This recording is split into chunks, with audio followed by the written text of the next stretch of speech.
Bonjour à tous et bienvenue à Ambar. C'est déjà l'avant-dernière étape de notre Mosaïque on Tour. Pas le moment de se relâcher pour autant. On va vous faire découvrir la commune vue du ciel avec la carte postale aérienne. La caractéristique d'Ambar, c'est la fresque dans l'entrée de la mairie qui retrace l'histoire du village. On va vous raconter aussi la petite histoire de l'hôtel de l'église de Rothes. Une jeune artiste, Adeline Philippe, nous fera le plaisir de chanter en direct dans cette émission. Les autres défis seront relevés par les habitants de la commune, sous la houlette bien sûr de Sandrine. On partira d'Ambar quand même quelques minutes, le temps de faire le point sur l'actu dans le secteur. Enfin, 3 invités vont se succéder sur ce plateau pour parler d'Ambar, mais aussi de Rothes, l'annexe. Et le premier invité, c'est le maire, Gaston Veillard. Bonjour. Bonjour. Et merci beaucoup de nous accueillir aujourd'hui à Ambar. On est ravis d'être là. Il y a plein de choses à dire sur votre commune. Je vais vous donner la parole dans un instant. Mais d'abord, je voudrais faire découvrir aux téléspectateurs les surnoms des habitants. Pierre, l'autoconstruction bois, c'est ma spécialité. Construction, aménagement, génie bois, une équipe de pros. À Ambar, par exemple, on dit les crucceso. Alors d'où est-ce que ça vient? C'est jusqu'en 1600, la pomme de terre n'était pas connue chez nous. Et la base de l'alimentation, c'était le chou. Et à Ambar, ils ont certainement fait des plantations assez importantes. Et ils ont finalement consommé en abondance et les ont évacués de la façon normale. Alors, Rothes, on dit tout d'abord les courants de seignants, c'est-à-dire les chanteurs de cantiques ambulants. Parce que Rothes, de 1602 à 1623, était paroisse protestante. Et les protestants avaient l'habitude de voyager à travers le pays et de chanter des chants religieux. Maintenant, il y a un autre surnom aussi, c'est des miliches secla. Ça vient de miliche-lait et secla, c'est celui qui empoche. Parce qu'à l'époque, nos ancêtres avaient été connus pour être assez avares et âpres-gains. Et il paraît qu'à Rothes, les ménagères, quand elles traillaient les vaches, prenaient jusqu'à la dernière goutte. Et même buvaient du café noir pour pouvoir vendre le plus de lait possible et finalement empocher et se faire un petit magot avec cet argent. Alors Gaston Veillard, si on parle un peu plus sérieusement, on va dire d'Ambar, c'est une jolie commune, bien fleurie, 3 fleurs au palmarès quand même, c'est sympa. Merci. Et puis en revanche ici, c'est à la différence peut-être de certaines autres communes, vous mettez le paquet sur la santé. Oui, bon, on peut dire qu'Ambach, certains disent Ambach est une commune atypique. Dans le domaine de la santé, oui, je pense que c'est pas mal. Il y a d'abord un centre pour les personnes âgées. Il y a aussi 2 médecins, il y a une pharmacie, il y a un bâtiment, enfin il y a aussi 2 dentistes, il y a 6 infirmiers. Et dans l'ancienne mairie, qui elle-même était déjà une ancienne gare, on a une maison de santé. C'est-à-dire qu'il y a une kiné, enfin il y a 2 kinés, une orthophoniste, il y a une diététicienne et une sage-femme. Donc pas d'excuses, on a de quoi être soigné et bien soigné à Ambar. Ambar, on connaît bien sûr aussi pour l'aspect économique, commerçant, l'Europole, etc. Ce qu'on sait peut-être moins, c'est à quel point la vie associative est développée dans la commune. Tout à fait. Il y a 36 associations, c'est-à-dire 18 fois 2, dont 13 associations sportives, comme par exemple le football, le tennis, le basket, la pétanque. Il y a 13 associations autres, c'est-à-dire les anciens combattants, les voitures anciennes, etc. Et il y a ensuite 10 associations qui sont socio-éducatives ou culturelles, comme par exemple le Scrabble, ou une association qui s'est créée tout récemment, c'est la généalogie. Et on va en parler justement tout à l'heure. Merci beaucoup pour votre témoignage. Il est temps maintenant de voir de quoi vos administrés sont capables. On va lancer le premier défi, c'est à Sandrine de le faire. Et moi, je suis encadrée des jeunes qui ont accepté de relever le défi photo. Alors, je vais tout de suite leur remettre l'appareil photo. Tiens. Et ils auront tout le temps de l'émission pour aller faire des photos drôles et originales qu'on retrouvera vers la fin de l'émission et qu'on découvrira tous ensemble. Et pour l'instant, je vais aller les laisser tranquillement les faire et on retrouve Julia. Et oui, puisqu'on va continuer à découvrir Ambar tout au long de cette émission. Le premier adjoint au maire, Daniel Muller, m'a rejoint sur ce plateau. Bonjour. Bonjour. Alors vous allez nous parler plus spécifiquement, on va dire, du périscolaire, mais ça sera dans un instant parce qu'on va d'abord découvrir Ambar vue du ciel. Des solutions innovantes pour l'éducation, ID Réseau vous accompagne dans l'apprentissage. Bien-être, hygiène, consommables, équipement de la maison. AVS Médical, notre métier, vous accompagner.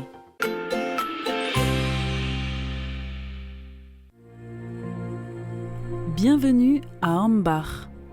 Autrefois village rural, Ambar est devenu une cité urbaine, symbole de l'ère moderne.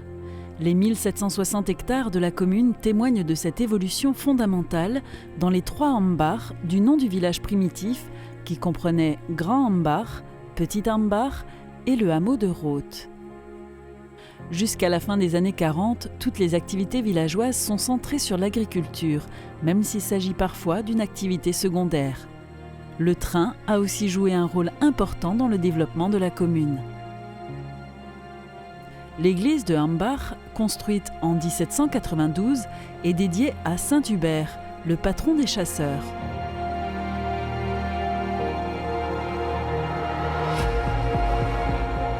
L'église de Roth, annexe de Ambar, est l'une des 2 seules du diocèse de Metz à être dédiée à Saint Vith.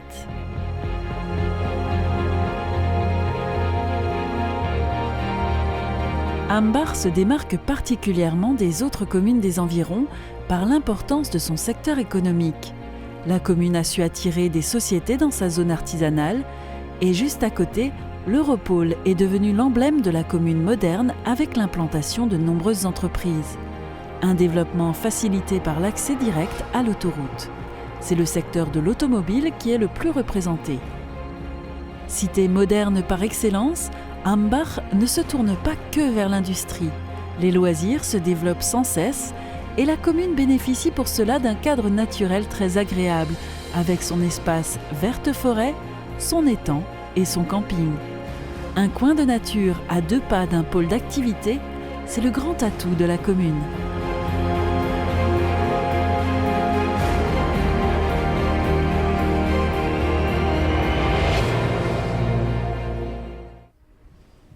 Et parmi les atouts de la commune, eh bien, il y a aussi la jeunesse. Et puis du coup, j'ai envie de dire, je crois que Ambar est quelque part victime de son succès au niveau du périscolaire. Oui, donc nous avons mis un périscolaire en place en 2009. Nous avons signé donc un accord avec l'Opal. Donc la particularité de la commune de Ambar-Roth, c'est que nous avons 2 villages, donc 2 structures de périscolaire. Donc l'une basée sur Roth et l'autre basée sur Ambar. Avec du coup, combien d'enfants en moyenne qui fréquentent les 2 sites ? Donc nous avons débuté par une 30aine d'enfants, mais victimes du succès comme vous nous l'avez dit. Là, nous étions cette année à 80 enfants. Waouh ! Et ça s'annonce comment pour la suite du coup ? Donc du coup, la commune envisage de construire un nouvel bâtiment qui sera beaucoup plus adapté à l'évolution de la jeunesse de Ambar.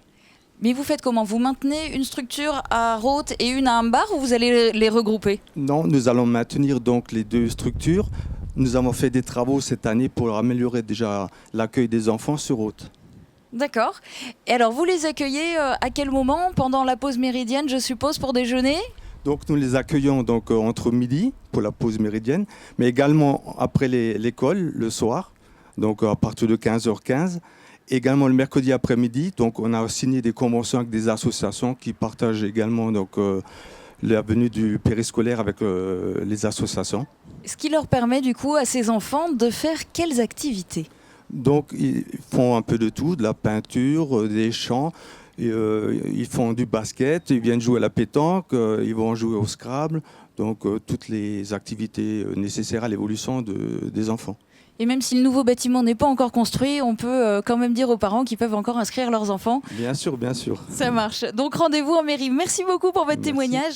Et justement, la mairie d'Ambar, si vous y êtes déjà rendu, vous avez sans aucun doute déjà vu la fresque qui est dans le hall de l'entrée. Elle occupe tout un mur et en fait, elle retrace l'histoire du village. Le conseil, le choix, la pause, les meilleurs tarifs. Avec Agifermeture, vos portes et fenêtres ensoleillent votre maison.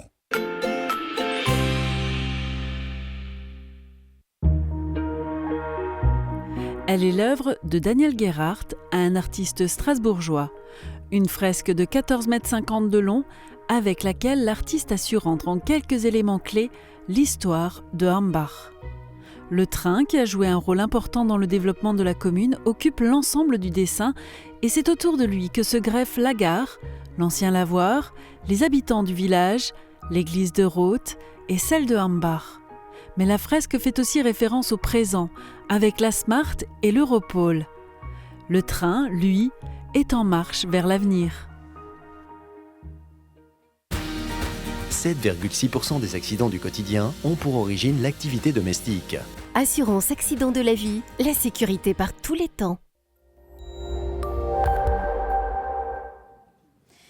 Et malheureusement, on risque de faire notre dernière émission estivale sous la pluie. Et je vous promets que j'espère vraiment me tromper en disant ça.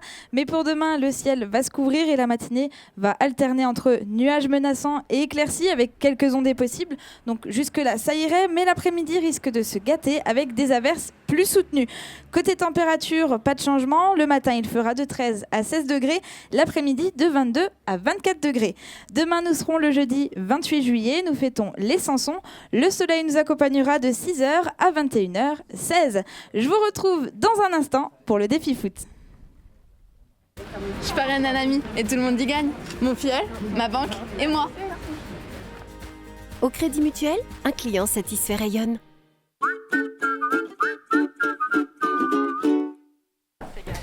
Tu me trouves belle? La poubelle? Si tu veux, je sors la poubelle. Quand on comprend de moins en moins bien, on finit par se couper du monde. Réagissez et testez votre audition gratuitement à la passion de l'audition.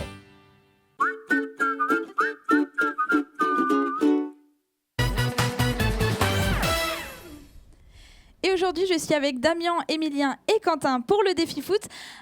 Corentin, pardon, je me suis trompée, et Corentin, autant pour moi. Alors, ils vont avoir, comme dans toutes les autres émissions, 1 minute pour réaliser le plus de buts possible. Mais avant de tirer, ils vont devoir tourner 7 fois autour de leur ballon.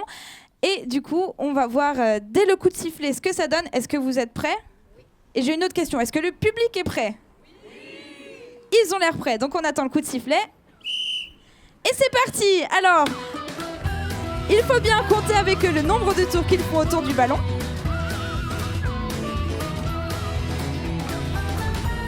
Et les encourager très très fort. Là, on peut l'applaudir. C'est un premier but.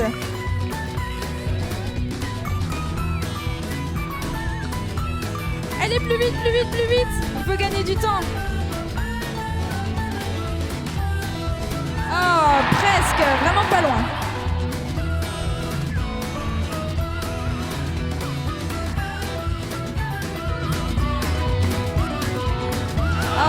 Trop fort, encore à côté. C'est qu'un but pour l'instant sur 3 tirs. Il te reste encore un peu de temps, vas-y, plus vite, plus vite. On l'encourage. Et c'est dedans. On est à 2 buts. Allez, tourne, dépêche-toi, il te reste encore 4 secondes. Allez, vite, vite, vite. Oh, il a même pas eu le temps de tirer. Mais c'est le but du jeu, c'est comme ça. Mais vous pouvez quand même les applaudir très très fort pour les 2 buts qu'ils ont marqués. Moi, je vous retrouve dans un instant pour les autres défis. À tout de suite. Et moi, j'ai le plaisir maintenant d'accueillir Christiane Killian. Bonjour. Bonjour. Alors, vous êtes la vice-présidente du club de généalogie. On vient de parler de foot, on change complètement de sujet. La généalogie à Hambach, ça cartonne?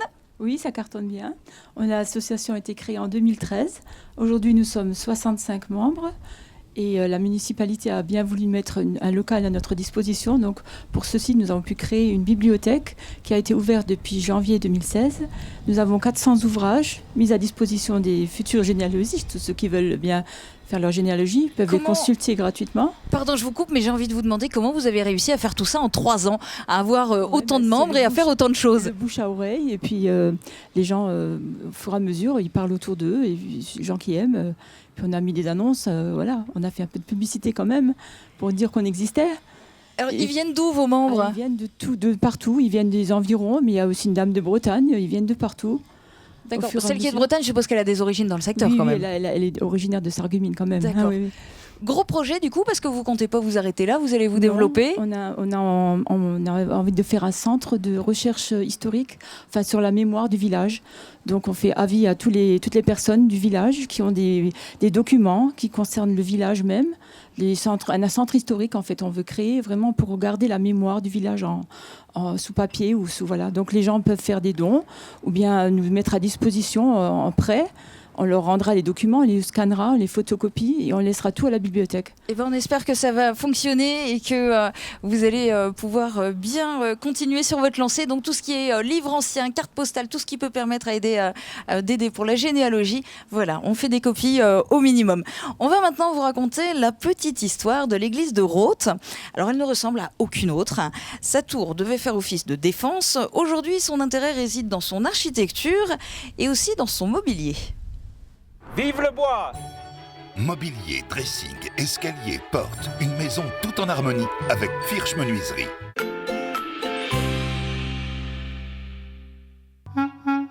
Aussi fascinante de l'extérieur que de l'intérieur, les objets mobiliers de l'église Saint-Vite de Rothes ont été inscrits à la liste des monuments historiques en 1977.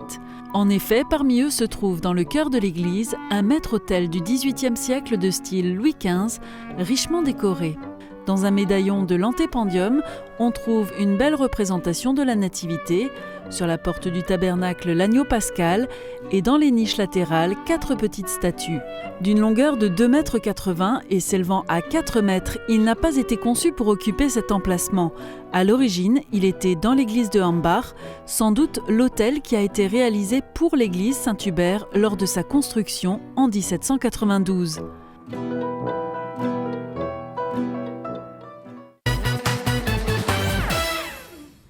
Et aujourd'hui, je suis avec Maxime pour le défi des questions. Alors, dans le public, ils lui ont pas laissé le choix, il devra faire un sans faute, donc tu devras faire avec ça. Est-ce que ça va ? Ouais, ça va. Ça va, pas trop stressé. Est-ce que c'est bon pour toi ? Je vous rappelle juste très rapidement le but du jeu. Il va devoir répondre à des questions, mais de manière décalée. Vous allez voir tout de suite ce que ça donne. Et on est parti. Alors, première question, tu n'y réponds pas, tu gardes la réponse en tête. Donne-moi le nom d'un outil. Qui est le maire du village ? Un marteau. Qui chante Les Sardines ? Gaston Meyer. Quel est ton film préféré ? J'en ai aucune idée. Dans quelle pièce dors-tu ? Inception. Donne-moi le nom d'un ustensile de cuisine. Ma chambre. Quel est le nom de ton animal de compagnie ? Une cuillère. Quelle est ta saison préférée ? Lucky. Combien font 3 x 10 ? L'hiver. Est-ce que tu as la réponse à la dernière question en bonus ? 30. C'est presque à sans faute, il ne savait juste pas qui chantait les sardines, alors c'est Patrick Sébastien, mais bon, c'est pas grave, vous pouvez l'applaudir encore une fois très très fort. Et moi, je vous retrouve dans un instant pour le défi suivant. Mais en attendant, on va s'éloigner d'Hambach quelques minutes. C'est juste le temps de faire le tour de l'actu du secteur. Alors on va aller à Großbliedersdorf notamment, on va aller à Sarreguemines aussi, on va aller à Bliesbrück et Sarreguemines, ça sera direction les étoiles.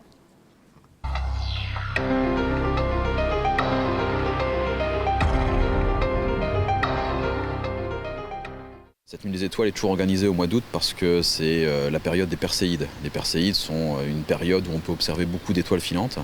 On les appelle aussi les larmes de Saint-Laurent. Et donc ce qui est prévu, c'est environ 3-4 étoiles filantes par minute. Le 6 août, les regards des personnes présentes au jardin des faïenciers se dirigeront donc en priorité vers le ciel pour observer les étoiles, qu'elles soient filantes ou non.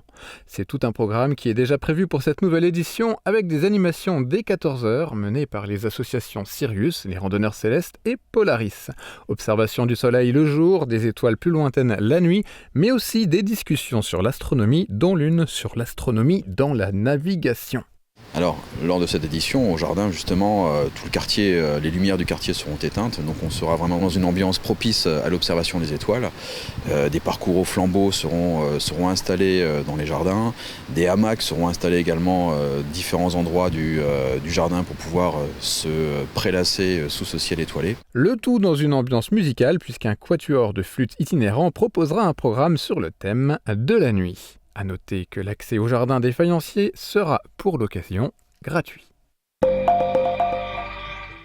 Et maintenant, place à quelques nombres, ceux du chômage. En Moselle, le nombre de demandeurs d'emploi inscrits en catégorie A, B et C s'établit à 86 070 fin juin 2016. Ce nombre est en baisse d'1,1% sur 3 mois, il est stable sur un mois et diminue d'1,7% sur un an. Dans la région Grand Est, ce nombre baisse de 0,7% sur 3 mois, augmente de 0,2% sur un mois et diminue de 0,6% sur un an. Comme des poissons dans l'eau, les enfants qui participent à l'opération EduxSport mise en place par la municipalité de Grosse-Blie s'éclatent sur leur kayak. Au milieu de cette joyeuse bande se trouve Florian Staude, un jeune embauché par le CK Val-de-Sarre comme volontaire en service civique. Il a été recruté pour 6 mois et a commencé son contrat au mois de mai. Son rôle en tant que service civique, c'est pas de remplacer un salarié, c'est de promouvoir le sport, de sensibiliser les jeunes justement à tout ce qui est, on regarde sur la Sarre, tout ce qui est poubelle qui traîne, tout ça. Et il nous fait pas mal de pubs. Il nous fait aussi tout notre site internet. En collaboration avec le GECNAL, Florian Staude va également sensibiliser les jeunes du club aux oiseaux qui vivent autour de la Sarre. Il souhaite aussi réussir à faire pratiquer le kayak aux pensionnaires de l'hôpital de jour. Florian Staude doit normalement travailler 24 heures par semaine. Il touche environ 620 € par mois. Ce sont le club et l'État qui le payent. Le gouvernement a manifesté à plusieurs reprises son souhait de voir le nombre de volontaires en service civique augmenter pour donner aux jeunes des expériences professionnelles et le goût de s'engager. La découverte de l'agglomération antique de Bliesbruck se poursuit. Une équipe d'une trentaine de personnes fouille actuellement le secteur méridional du Vicus. Dans ce chantier, on cherche justement de comprendre les fonctions de ce grand bâtiment qui fait 600 mètres de longueur et qui est articulé en plusieurs pièces. Donc on a déjà découvert des grandes étendues de tuiles cassées qui sont ou tombées ou aménagées sur le terrain. Le chantier a débuté le 15 juillet et se terminera le 22 août. Ce sont des professeurs et des étudiants qui opèrent. Il y a des Italiens, des Allemands et des Français. Sur le site du parc archéologique européen de Bliesbruck-Rheinheim, il dispose de nombreux atouts et notamment de la présence d'un centre de recherche pour étudier les vestiges découverts. Pour des raisons de restrictions budgétaires, ce chantier de fouilles aurait pu ne pas avoir lieu, mais des acteurs se sont finalement mobilisés comme le consulat d'Italie ou le département de la Moselle. Ces soutiens permettent aux archéologues de continuer à découvrir l'histoire du Vicus de Bliesbruck au IVe siècle et au IIe siècle après Jésus-Christ. A noter qu'un autre chantier de fouilles aura lieu en parallèle sur le territoire allemand dans la partie de la villa de Rheinheim. Il débutera, lui, le 1er août.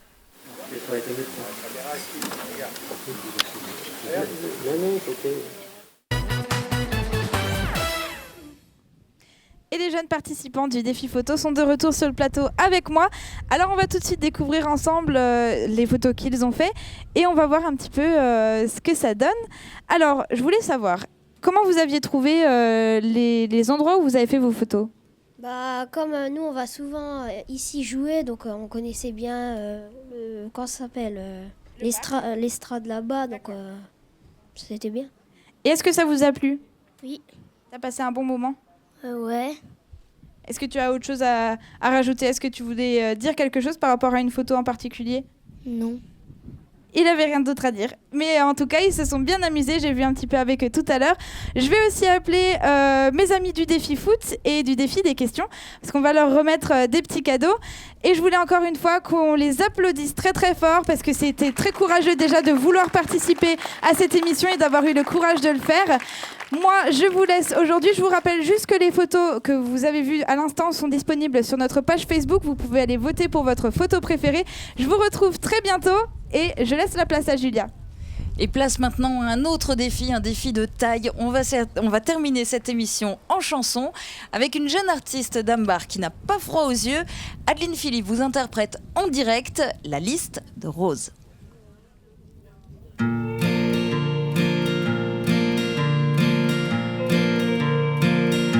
Aller à un concert, repeindre ma chambre en verre, boire de la vodka, aller chez Ikea, mettre un décolleté, louer un meublé et puis tout massacrer. Pleurer pour rien, Acheter un chien, faire semblant d'avoir mal et mettre les voiles, fumer beaucoup trop, prendre le métro et te prendre en photo.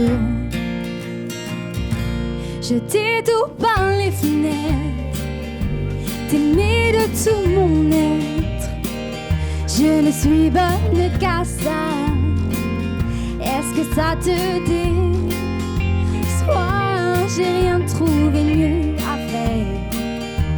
Et ça peut paraître bien ordinaire, mais c'est la liste des choses que je veux faire avec toi. Te faire mourir de rire, aspirer tes souvenirs, m'enfermer tout le jour, écrire des mots d'amour pour mon café noir, me lever en retard, pleurer sur contre toi, me serrer sur ton cœur, pardonner tes erreurs, jouer de la guitare, danser sur un comptoir, remplir un caddie, avoir une petite fille et passer mon permis. Jeter tout par les fenêtres, t'aimer de tout mon être. Je ne suis bonne qu'à ça. Est-ce que ça te déçoit? J'ai rien trouvé mieux à faire. Et ça peut paraître bien ordinaire, mais c'est la liste des choses que je veux faire avec toi.